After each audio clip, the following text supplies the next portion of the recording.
What's up, everybody? It's your girl, Darcy Loves Horror, and this is actually my first doing one of these. I'm doing kind of like a review because I went to go see Godzilla and Kong, or Godzilla Kong, the new Empire. It comes out today. I got an early screening to see it. It is rated PG-13, so you can definitely bring the kids to go see it. And it basically is directed by Adam Wingard, and it's starring Rebecca Hall, Brian Tyree Henry, and Dan Stevens. And basically, the movie is absolutely a must see. You get action non-stop from the beginning to the end. There's also a story involved. And when I say story, there's a lot of different stories going on. You have Godzilla, who's on track to go find what they're trying to find. And then you have Kong, who ends up by himself, and he's kind of like rediscovering himself, and then he kind of finds other other Kongs. So much so that they find a little baby Kong. So cute. I can't wait to get a baby Kong Funko Pop. Um so ultimately in the throughout the movie, Godzilla and Kong really aren't next to each other because the last time that happened, they fought in Godzilla and Kong, the one previously before this one.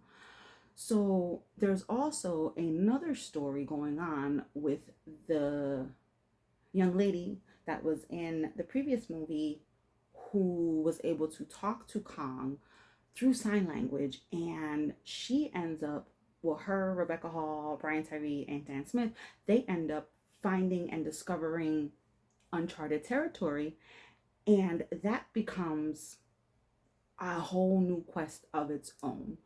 So essentially, you have basically three stories going on at once, but it doesn't feel like it's over. They're not like stepping over each other. They're like told throughout the same pace. Like there's even like a scene where, Kong has like a messed up tooth. So that's when we meet Dan Stevens' character. His name is the Trapper. He like come and fixes Kong's tooth, and then Kong's all better. And then he ends up like basically being around for the rest of the movie. And then him and Brian Tyree Henry have this like bromance going, and the two of them chew up screen. When I say chew up the screen, they chew up the screen.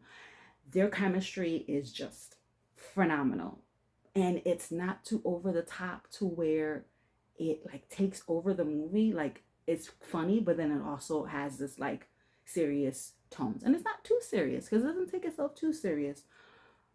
But you know, it has the balance. And then you have it to where when you finally get to the third act and all of the principal players, Godzilla, Kong, we have Scar King. Scar King makes an appearance, along with Shiba. The It's like a Godzilla like. If you've seen it, if you know, like what they say, if you know.